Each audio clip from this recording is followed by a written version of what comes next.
बिस्मिल्लाहिर्रहमानिर्रहीम। अस्सलाम वालेकुम डियर स्टूडेंट्स, मैं हूं गुलाम रसूल। हमारी आज की वीडियो है बीएस बायोटेक्नोलॉजी और बीएस बायोलॉजी के बारे में। आज की वीडियो में हम डिस्कस करेंगे कि बीएस बायोटेक्नोलॉजी का एम्प्लॉयमेंट एरिया कौन कौन सा आ जाता है और उसके बाद बीएस बायोलॉजी का एम्प्लॉयमेंट एरिया कौन कौन सा आ जाता है, कि मीन्स वो एरिया जिसमें डिग्री कंप्लीट कर लेने के बाद जॉब्स ऑफर होती हैं। डियर स्टूडेंट्स, हम सबसे पहले बात करेंगे बीएस बायोटेक्नोलॉजी के बारे में। डियर स्टूडेंट्स, बीएस बायोटेक्नोलॉजी के एलिजिबिलिटी क्राइटेरिया की बात करें, आपका एफएससी प्री मेडिकल होना ज़रूरी है।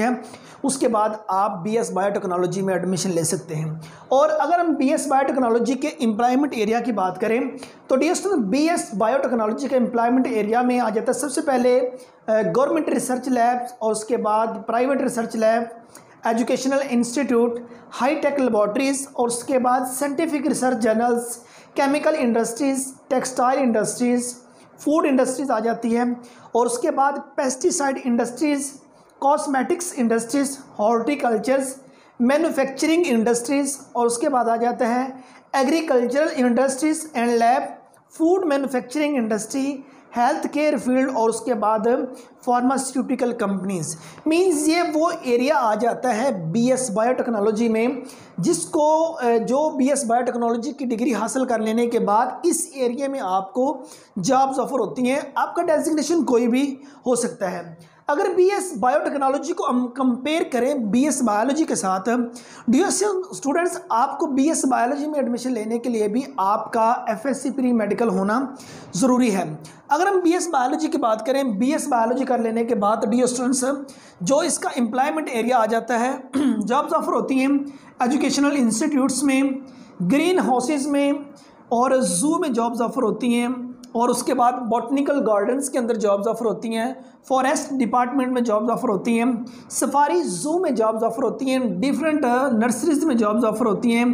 एग्रीकल्चर डिपार्टमेंट के अंदर जॉब्स ऑफर होती हैं, नेशनल पार्क में जॉब ऑफर होती हैं, और उसके बाद फूड इंडस्ट्रीज़ एरिया आ जाता है जिसमें बीएस बायोलॉजी के बाद जॉब्स ऑफर होती हैं, और उसके बाद पेस्टिसाइड कंपनीज़ के अंदर जॉब्स ऑफर होती हैं, फूड डिपार्टमेंट्स में जॉब्स ऑफर होती हैं, ड्रग टेस्टिंग लैब आपके पास एम्प्लॉयमेंट एरिया आ जाता है, सीड इंडस्ट्री आ जाती है, पेस्टिसाइड इंडस्ट्री आ जाती है, रिसर्च एंड डेवलपमेंट ऑर्गेनाइजेशंस आ जाती है, एग्री रिसर्च इंस्टीट्यूट्स आ जाते हैं, फर्टिलाइज़र फैक्ट्रीज आ जाती हैं, फार्म हाउसेज आ जाते हैं, टिश्यू कल्चर्स लैब आ जाती हैं जिसमें जॉब्स ऑफर होती हैं, और डिफरेंट एनजीओज भी जॉब्स ऑफर करती हैं, फार्मास्यूटिकल कंपनीज़ में जॉब्स ऑफर होती हैं, रिसर्च इंस्टीट्यूट्स जॉब्स ऑफर करते हैं, एनिमल फूड इंडस्ट्री भी जॉब्स ऑफर करती हैं। सो बीएस बायोटेक्नोलॉजी और बीएस बायोलॉजी दोनों के बारे में हमने आज की वीडियो में डिस्कस किया कि बीएस बायोटेक्नोलॉजी आप करते हैं तो आपके पास कौन सा एरिया आ जाता है जिसमें जॉब्स ऑफर होती हैं, और अगर आप बीएस बायोलॉजी की डिग्री हासिल कर लेते हैं तो आपके पास कौन सा एरिया आ जाता है जिसमें आपको जॉब्स ऑफर होती हैं। तो डियर बीएस बायोटेक्नोलॉजी और बीएस बायोलॉजी अगर दोनों की कंप्लीट इन्फॉर्मेशन आपको चाहिए है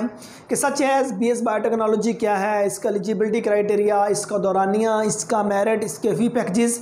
सैलरी पैकेजेस कौन कौन सी यूनिवर्सिटीज ऑफर करवा रही हैं, इस तरह की कंप्लीट इन्फॉर्मेशन जौन सी हैं वो आपको इस चैनल की प्लेलिस्ट में मिल जाएगी। मज़ीद इन्फॉर्मेशन के लिए आप इस चैनल की प्लेलिस्ट को विज़िट कीजिए। उम्मीद करता हूँ कि आज की वीडियो आप स्टूडेंट को अच्छी लगी होगी, जिसमें हमने बीएस बायोटेक्नोलॉजी और बीएस बायोलॉजी को एक दूसरे के साथ कंपेयर किया और ये आपको बताया कि अगर आप बीएस बायोटेक्नोलॉजी में एडमिशन लेते हैं तो आपके पास कौन सा एरिया आ जाता है जॉब्स का, और अगर आप बीएस बायोलॉजी में एडमिशन लेते हैं तो आपके पास कौन सा एरिया आ जाता है। उम्मीद करता हूँ कि आज की वीडियो आप स्टूडेंट को अच्छी लगी होगी। नेक्स्ट वीडियो में मिलते हैं। अपना बहुत सारा ख्याल रखिएगा। फ़ी अमानिल्लाह।